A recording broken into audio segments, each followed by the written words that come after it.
Technology आज के time पे एक बहुत अच्छी लेवलर है जो किसी भी नॉर्मल इंसान को या फिर किसी भी person with disability, person with non disability को उसमें डिस्क्रिमिनेट नहीं करता। तो अब जितना भी पढ़े उतना ऐसे पढ़े कि वो प्रोडक्टिव रहे।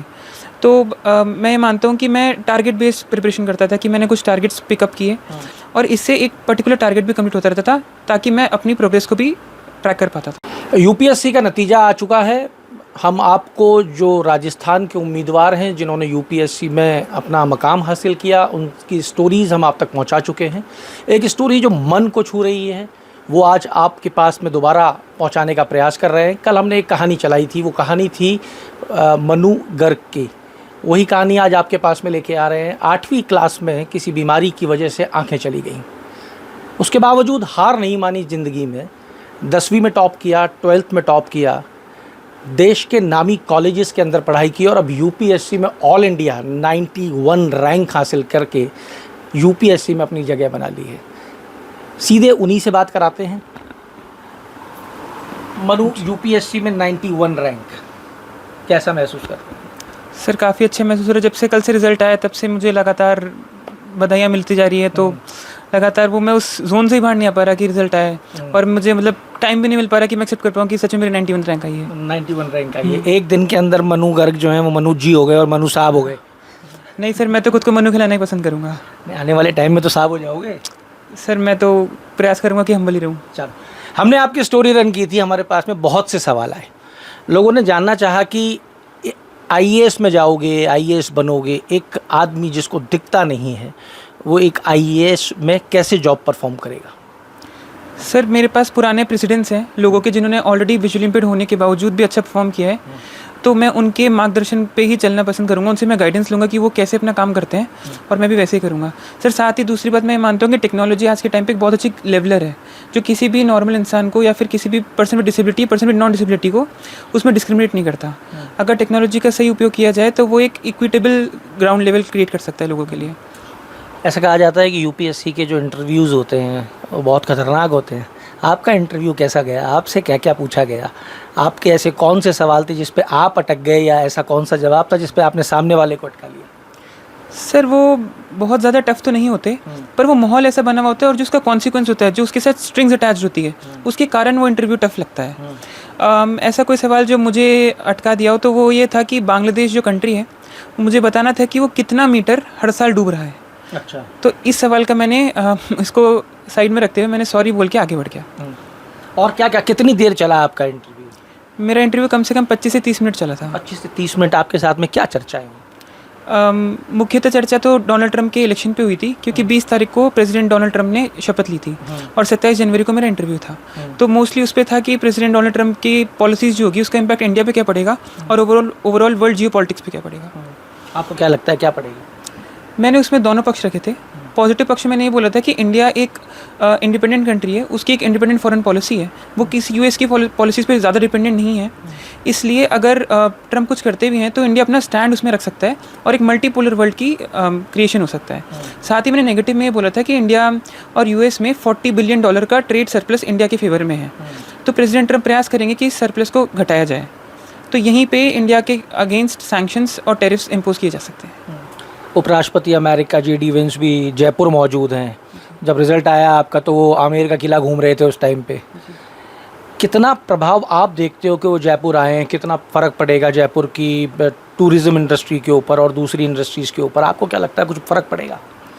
जी बिल्कुल फ़र्क पड़ेगा क्योंकि जो USA का सेकेंड सबसे पावरफुल इंसान आज के टाइम पे है वाइस प्रेसिडेंट JD वैंस, अगर वो किसी जगह पे आ रहे हैं तो उस जगह की सॉफ्ट पावर अपने आप बढ़ जाती है। वहाँ की कल्चरल इकनॉमी, वहाँ पे जो टूरिज़्म सेक्टर है उसका पोटेंशियल अपने आप इंक्रीज़ होता है। तो जयपुर में जो हेरिटेज टूरिज़्म है वो पूरा वर्ल्ड देखेगा और पिंक सिटी जो अपनी यूनेस्को वर्ल्ड हेरिटेज सिटी में भी आती है तो उसको भी लोग देखेंगे। आपकी मदर आई हैं? जी बेटा यूपीएससी में ऑल इंडिया 91 रैंक। हाँ, मैं आज खुश हूँ, पूरी परिवार के साथ हूँ, परिवार भी बहुत खुश है। और जो आप लोग आ रहे हो मतलब हम लोग ही खुशी नहीं मना रहे हैं, ये ऐसे लग रहा है कि मन्नू के साथ में सभी खुश है और सब खुशी मनाने के लिए आ रहे हैं। तो बड़ी उपलब्धि है आपके बेटे की, तो सबको आना पड़ेगा खुशी मनाने के लिए। तो ये तो है और मतलब कि सभी खुशी मना रहे हैं। तो मेरे को ऐसे लग रहा है कि मैं एक छोटी सी फैमिली से नहीं हूँ, एक बड़ा परिवार है मेरे साथ। एक संघर्ष की लंबी कहानी है, इसलिए मैं बार बार इस चीज़ पे लौट के आ रहा हूँ। 8वीं क्लास के अंदर एक बीमारी की वजह से देखना बंद हो जाता है। आपके सामने कितनी बड़ी चुनौती थी उस वक्त में? क्या आपने उस वक्त में एक बच्चे को संभालना, पढ़ाना, आगे बढ़ाना एक बड़ी चुनौती थी, आप कैसे उससे डील किया आपने? मैंने इसको चुनौतियों के रूप में नहीं समझा। इसको मैंने ये देखा कि अपने हाथ में तो एक ट्रीटमेंट है, पहले तो इसका देखिए कि ट्रीटमेंट है तो अपन वो करवाएं। हम लोग एम्स में, गंगाराम हॉस्पिटल, जयपुर के जितने भी डॉक्टर्स हैं सबसे हम मिले और मन्नू के बारे में जानकारी ली, तो उन्होंने बोला कि ट्रीटमेंट तो कोई भी नहीं है, अगर आएगा तो आगे आ सकता है फ्यूचर में। फिर हम लोगों ने यही फैमिली मेम्बर्स और हम मन्नू से हम लोगों ने यही बात करी कि मन्नू अपन को चिंता क्यों करनी है, ऊपर वाला है, आगे देखेंगे फ्यूचर में जो भी होगा। अपने हाथ में एक जो ट्रीटमेंट है वो वही पढ़ाई, और पढ़ाई में अपन को जीत हासिल करनी है, वो अपना ट्रीटमेंट होगा। फिर हम लोगों ने ऐसे टीचर्स से, सेंट जेवियर स्कूल में था, टीचर्स से मिली मैं, प्रिंसिपल से, उन लोगों ने बोला कि चिंता की ज़रूरत नहीं है, हम लोग साथ देंगे आपका। फिर हिंदू कॉलेज में प्रिंसिपल से मिलती रही, ऐसे हम लोग मिलते रहे और उन लोगों का सपोर्ट रहा। जैसे ऐसे नहीं लग रहा था कि अकेलापन है, हम लोग है ना नहीं कर पाएंगे। और आज जब यूपीएससी में ये है तो सबका ही योगदान है, सब जने ने सब कुछ किया है इसके लिए। तो मैं बढ़िया बात है, आप सबका योगदान बता रहे हो। 8th क्लास तक तो बढ़िया से देख के काम चल रहा था जी। और 9th क्लास से बिल्कुल एक कोर्स ही बदल गया, सिलेबस ही चेंज हो गया। उसे डील करना उस वक्त में कितना मुश्किल था? क्या कभी जीवन के अंदर कभी ऐसा नहीं आया कि अब बस? सर उस वक्त तो काफ़ी मुश्किल था शुरू में तो, क्योंकि कोई भी चीज़ जब ट्रांजिशन से गुजरती है तो उसमें डिस्टर्बेंसेस तो आते हैं। पर उसी टाइम पे मेरी मम्मी ने सपोर्ट किया और उन्होंने बोला कि जो भी चीज़ परेशानी मुझे आ रही है तो उसका ट्रीटमेंट तो पॉसिबल नहीं है, पर उसका मैनेजमेंट पॉसिबल है। तो मैनेजमेंट में और रिहेबिलिटेशन में मुझे उन्होंने मदद करी। जैसे कि कुछ भी अगर रीड करना हो तो वो मेरे लिए रीड कर दिया करती थी, या फिर कुछ भी मुझे कुछ ढूंढने में परेशानी आ रही है, मुझे चलने में परेशानी आ रही है, तो उसमें वो नेविगेशन में भी, मोबिलिटी में भी मुझे हेल्प कर दिया करती थी। दिल्ली रहे हो, हिंदुजा में पढ़े हो, हिंदू कॉलेज में पढ़े हो, और दिल्ली में अकेले रहना या साथ में कोई रहता था उस टाइम पे? उस टाइम पे मेरे पास चॉइस थी कि या तो मैं जयपुर की किसी कॉलेज में पढूं या फिर जो NIRF में फर्स्ट रैंक पे आता है हिंदू कॉलेज, उसमें जाके पढूं। तो उस टाइम पे मेरी मम्मी ने एक बार भी मतलब दूसरी बार नहीं सोचा और उन्हें तुरंत फैसला लिया कि दिल्ली में इतना अच्छा कॉलेज में अगर पढ़ने का मौका मिल रहा है तो हमें जाना चाहिए। और हम दोनों ने साथ में माइग्रेट किया दिल्ली में, ताकि हम हिंदू कॉलेज में पढ़ पाएँ। तो दोनों साथ में दिल्ली रह रहे थे। मन में क्या था कि अभी क्या बनना है? सर तब तो मन में यही था कि आगे देखते रहना। पहले तो 3 साल बैचलर्स के कंप्लीट करने हैं। वो तो उस टाइम पे कोविड आ गया और कोविड ने मुझे एक मौका दिया कि मैं सिविल सर्विसेज की पढ़ाई में शुरू कर पाऊँ।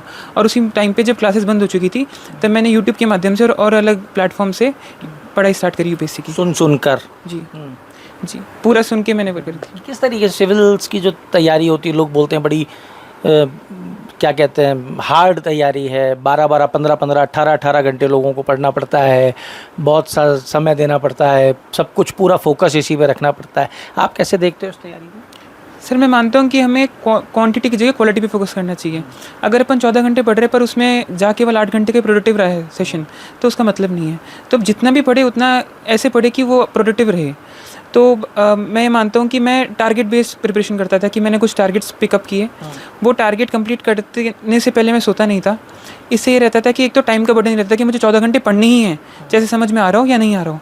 और इससे एक पर्टिकुलर टारगेट भी कंप्लीट होता रहता था ताकि मैं अपनी प्रोग्रेस को भी ट्रैक कर पाता था। देखिए, ये इनका जो परिवार है ना, ये पूरा जो परिवार है उससे आपकी मुलाकात कराऊंगा, क्योंकि मिलना ज़रूरी है। क्योंकि इस परिवार के अंदर मैं जब आया हूँ यहाँ पे, तो मैं भी ये जान के दंग रह गया कि परिवार में एक IAS से हमने आपको मिला दिया, परिवार में माँ से आप मिल लिए। आइए परिवार में अब आपकी शुरुआत कराते हैं। डॉक्टर साहब आ जाइए आप भी।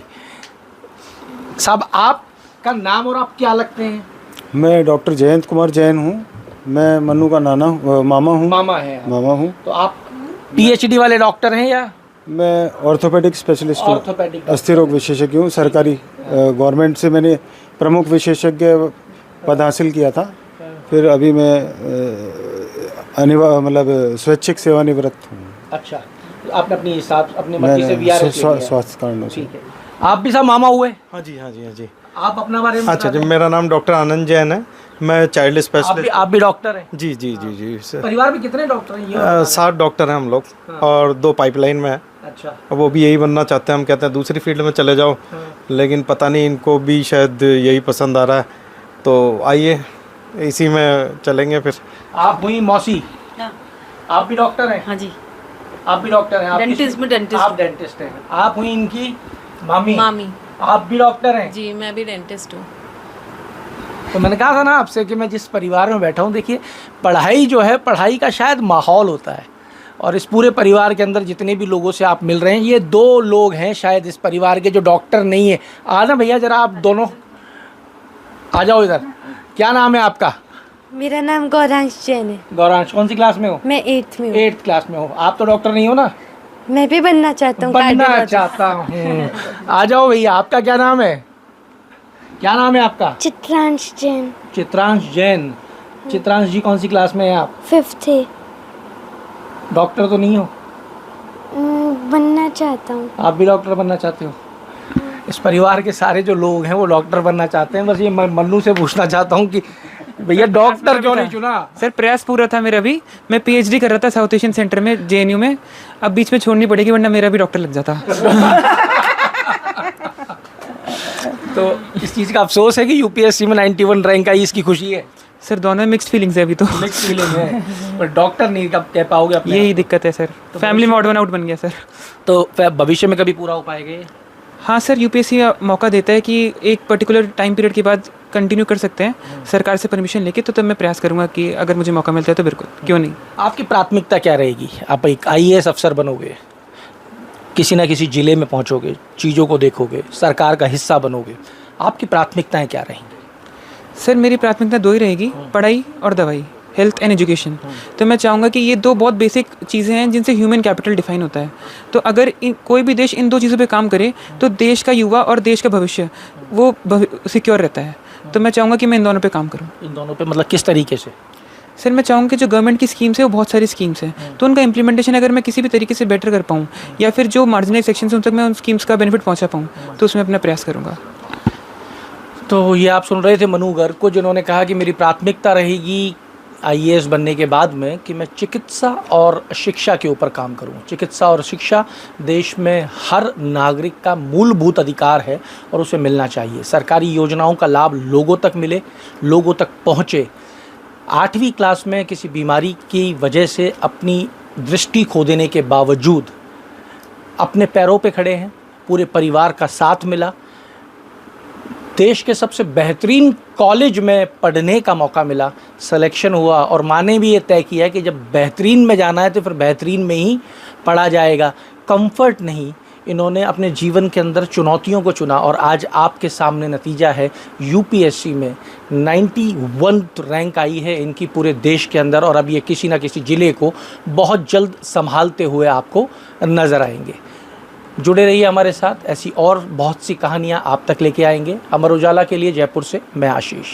अगर आप ये वीडियो YouTube पर देख रहे हैं तो हमारे चैनल को सब्सक्राइब करें और बेल आइकन को दबाना ना भूलें। अगर आप Facebook पर ये वीडियो देख रहे हैं तो हमारे पेज को लाइक करें।